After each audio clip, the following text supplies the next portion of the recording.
साथियों नमस्कार। आज हम बात कर रहे हैं कि हमारे देश में एक बैंक फेल हो गया है। उस बैंक का नाम है न्यू इंडिया कोऑपरेटिव बैंक। अब सोचिए, यदि आपके पैसे बैंक में जमा हो, आपका वेतन बैंक में आया हो और जब बैंक में आप पैसे निकालने जाए तो आपको बैंक वहाँ बंद मिले, आपको अपने पैसे ही लेन देन पर रोक लग जाए, तो कितना दुखद है ये है हमारे देश का बैंकिंग सिस्टम। 2014 के बाद से हमारे देश का बैंकिंग सिस्टम के वजह से कई घोटाले हुए हैं और उसका जो है कि दुष्परिणाम आम जनता को भुगतने को मिला, देश की जनता को भुगतने को मिला। ऐसे ही हुआ है बम्बई में new India bank cooperative bank है। इनके कई शाखाएं सिर्फ बम्बई में नहीं, गुजरात में भी है। टोटल 32 शाखाएं हैं। अब सोच लीजिए कि कितने करोड़ लोगों के जमाकर्ता को उसमें पैसे जमा होंगे। बहुत से लोग जब बैंक में ऑनलाइन लेन देन कर रहे थे, जब उनका लेन देन नहीं हो रहा था, तो जब बैंक शाखा गए तब उनको पता लगा कि तो बैंक ही बंद कर दिया गया है।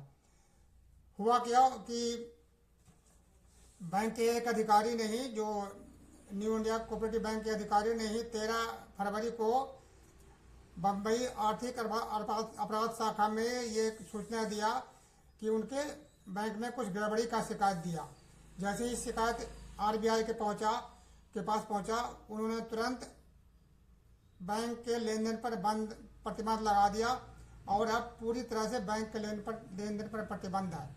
और सवाल उठता है कि इस तरह की बातें कैसे होती है और क्यों होती है।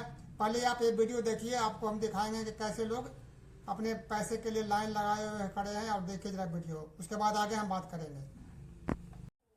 देखिए कैसे बैंक फेल हो गया है और लोग अपने ही पैसा निकालने के लिए लाइन लगा रखे हैं, धक्का मुक्की कर रहे हैं।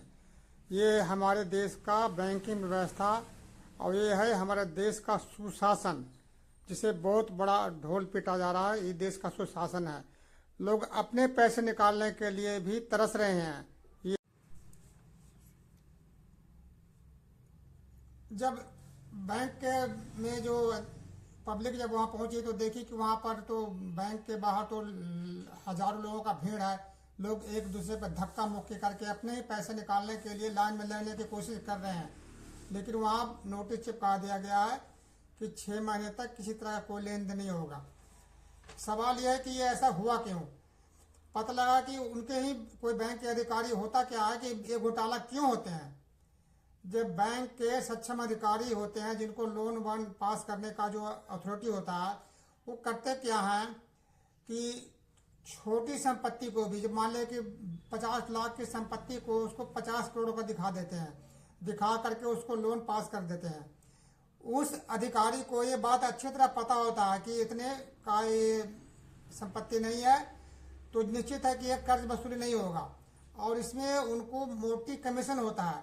इस तरह से कमीशन करके वो बैंक का घोटाला कर देते हैं। जब बैंक के अधिकारी के पास ये बातें पहुंचता है, पता लगता है, तब घोटालेबाज का पता लगता है। तब तक अपने बैंक के अधिकारी अपना काम कर चुके होते हैं। उनको यदि बर्खास्त भी कर दिया जाए तो कोई फर्क नहीं पड़ता। क्यों कि उतने पैसे तो उनको घोटालेबाज हैं कि क्या पता उनकी मिली भगत से तो घोटाला हुई है। और हमारे देश में जो बैंकिंग सिस्टम जो फेल है, ये घोटाले में सिर्फ बैंक अधिकारी ही हाथ नहीं होता उनका, देश के बड़े बड़े नेताओं का भी उस पर हाथ होता है। बगैर नेताओं के सह के ऐसी तरह के घोटाले नहीं हो सकता। अब तक हमारे देश में कितने बैंक फेल हुए हैं।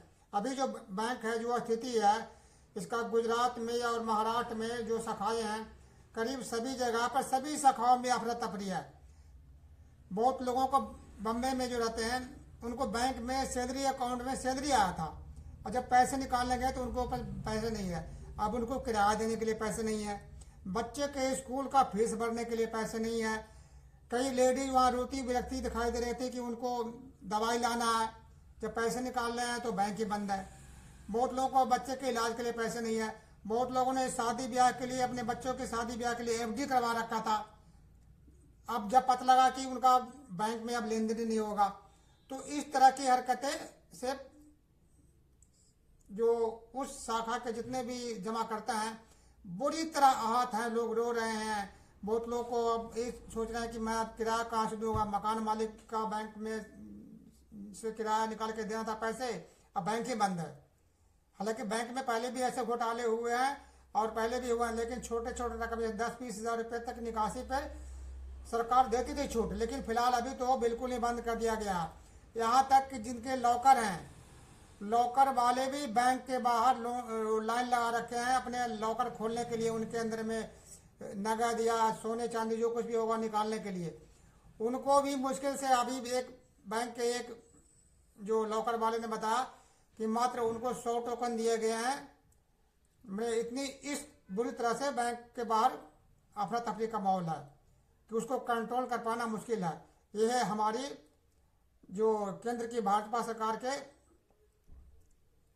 सुशासन की ये व्यवस्था है। कितनी अच्छा सुशासन है कि लोग अपने पैसे को नहीं निकाल सकते हैं। यह है हमारे देश के सुशासन। जब से 2014 के बाद से बैंक सिस्टम में बुरी तरह फेल हो गया है। और फेल होने का कारण क्या है?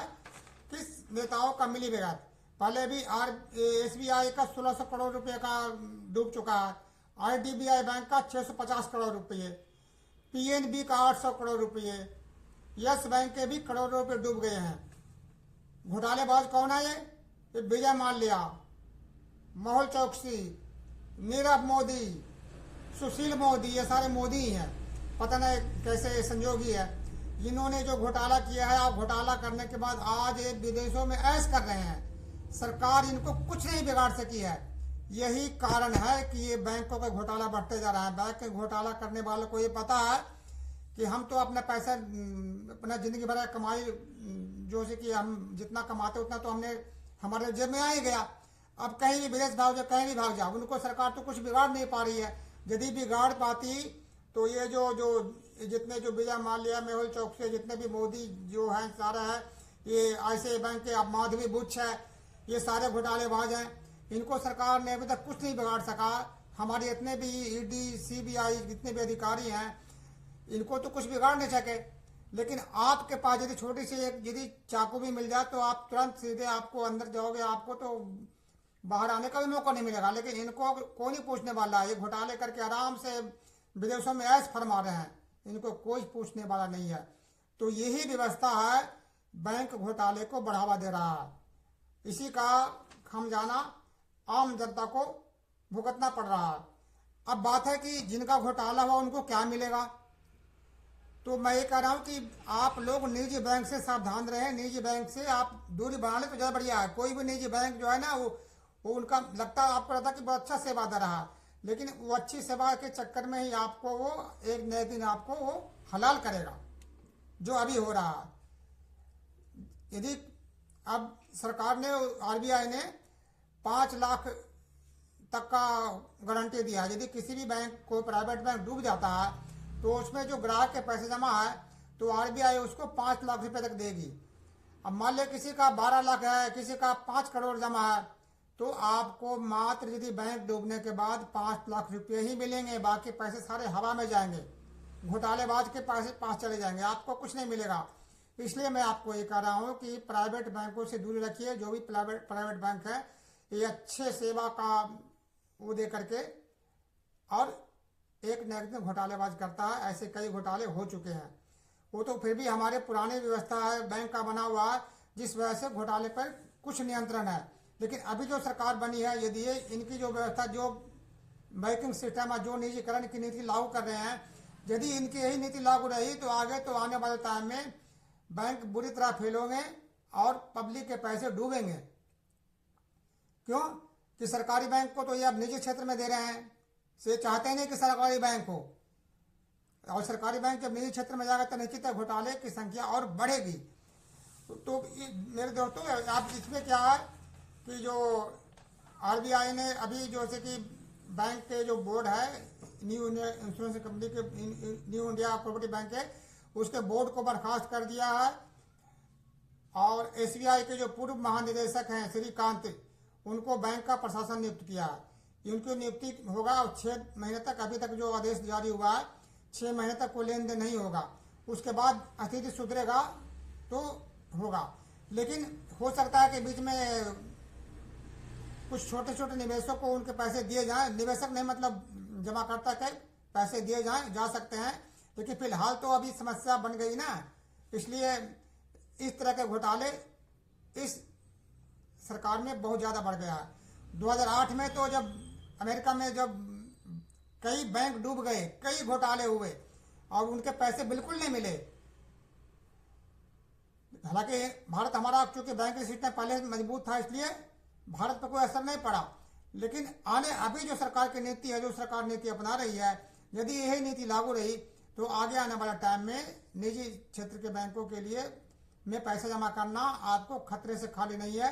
इसलिए इस बात का आप ध्यान रखें। और हम चाहते हैं कि जो भी ग्राहक हैं जो उसमें जिनके पैसे फंसे हुए हैं, सरकार इनके लिए कुछ व्यवस्था करे। छोटे छोटे जो जमा करता है 20,000 25,000 या जिनके सैलरी अकाउंट हैं, उनको तुरंत प्रभाव से उनको पैसे देना शुरू करें। और जो बड़े बड़े जो जितने भी घोटालेबाज हैं, हम तो कहते हैं उनको पकड़कर सीधे गोली मार दिया जाए। उन पर केस चलाने की जरूरत नहीं है, क्योंकि जो करोड़ों लोग को जो खून चूस करके जो जो जिंदा मार दिए हैं, तो ऐसे लोगों को भी जिंदा रहने का कोई अधिकार नहीं है। उनको पकड़कर सीधे जेल के अंदर बंद कर दिया जाए और उनको सीधे फांसी दिया जाए। आपको हमारी वीडियो कैसा लगा? यदि आपको अच्छा लगता है, ठीक है, तो इस पर आप कमेंट्स करिए, आगे बढ़ाइए। और यदि पहली बार देख रहे हैं तो इसको लाइक भी और सब्सक्राइब भी करिए और इसको आगे बढ़ाइए। और अपने कमेंट जरूर करिए कि ये बात सरकार आखिर कब तक ऐसे करते रहेगी। पब्लिक, आम पब्लिक कैसे इस तरह की शासन व्यवस्था में परेशान होती रहेगी। ये सरकार की अक्षमता का प्रतीक है। यदि सरकार सजग रहे तो ऐसी नौबत ना आए। दोस्तों, जय हिंद।